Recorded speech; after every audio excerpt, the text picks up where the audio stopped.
ஆண்டவராகிய இயேசுவின் நாமத்தில் நான் வாழ்த்துகிறேன். இந்த வார்த்தையை கேட்க போற, இந்த வீடியோ பார்க்க போற உங்களுடைய வாழ்க்கைய, உங்களுடைய ஹிஸ்டரி ஆண்டவர் இன்னைக்கு ரீக்ரியேட் பண்ண போறாரு.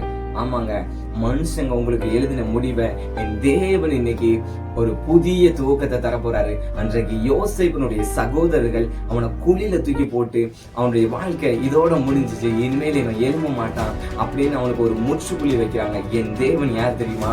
யாரெல்லாம் அவனை குழியில தூக்கி போட்டாங்களோ, குழியில தூக்கி போட்டவங்க முன்னாடி என் தேவன் கரத்தை பிடிச்சு அவனை குழியில இருந்து எடுத்து எகிப்துக்கு மிகப்பெரிய உயர்ந்த லீடரா அவனை, he is the great leader in the Egypt, Joseph.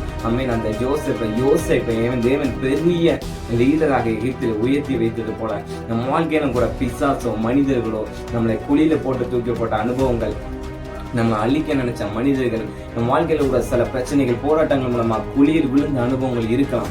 ஆனா என் தேவன் வீழ்ந்தாலும் கையில் எடுக்கிற தேவன். அன்னைக்கு யோசேப்பு வாழ்ந்து கொண்டிருந்த மனுஷனை வீழ்ச்சி அடைந்து குழியிலிருந்து, அந்த வீழ்ச்சியிலிருந்து என் தேவன் மறுபடியும் அவரை கையில தூக்கி எடுத்து வாழ்ந்ததாக, அவன் எகிப்தில மிக சிறந்து வாழ்ந்ததாக ஒரு ஹிஸ்டரி ரீக்ரியேட் பண்ண தேவன் இன்றைக்கு குழியில விழுந்த அனுபவம் உங்களுக்கு இருந்துச்சுன்னா, வீழ்ச்சியின் அனுபவம் இருந்துச்சுன்னா, என் தேவன் உங்களை கையில தூக்கி எடுத்து உயர்ந்த ஸ்தலங்களில் உன்னதங்களை உட்கார பண்ண போகிறார். If you believe, you can clap your hands and give thanks to Jesus.